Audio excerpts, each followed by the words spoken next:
En 6 ans, un site d'élevage de porcs sur 8 a disparu pour une production porcine quasi stable à 23,2 millions de porcs charcutiers.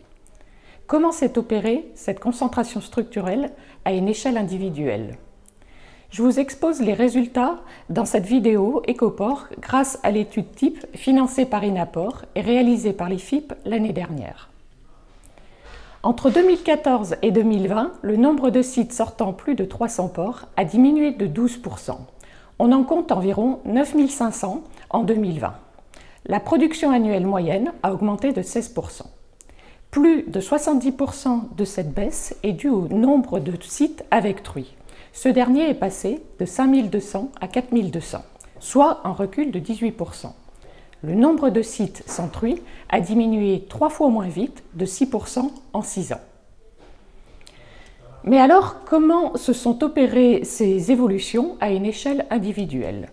Nous avons retracé et analysé les trajectoires individuelles d'évolution de 2014 à 2020 des quelques 11 500 sites ayant sorti 300 porcs et plus au moins une année.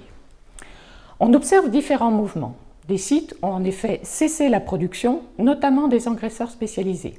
D'autres ont changé d'orientation. Par exemple, des naisseurs-engraisseurs sont devenus exclusivement engraisseurs. En fait, la concentration structurelle vue précédemment résulte de 4 trajectoires individuelles différentes. Premièrement, 70% des sites sont restés actifs sur toute la période sans changer d'orientation. Mais leur production a augmenté au total de plus de 1,2 million de porcs charcutiers, principalement sous l'effet du fort gain de prolificité des truies. Cette augmentation de production a compensé la perte résultant des arrêts d'activité. En effet, deuxième trajectoire, 14% des sites ont cessé la production sur la période. Ils produisaient 1,6 million de porcs en 2014. Troisième trajectoire, 3% des sites ont démarré l'activité et ont produit 334 000 porcs en 2020. Enfin, les changements d'orientation sont peu fréquents. Ils concernent en effet 8% des sites sur la période, mais méritent attention. En effet, à 70%, il s'agit de naisseurs-engraisseurs qui ont arrêté le naissage pour devenir post-sevreurs et ou engraisseurs. Cette évolution pose donc la question de l'approvisionnement en porcelets.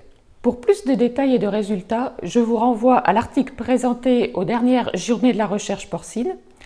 À l'avenir, face à l'arrêt du naissage, la solution qui se dessine est le recours aux maternités collectives accompagnées par les organisations de producteurs. Pour l'engraissement, si la croissance des éleveurs en place ne compense plus à l'avenir les arrêts, qui investira dans l'activité? La question est posée. Rendez-vous le mois prochain pour une prochaine vidéo Écoport. À bientôt!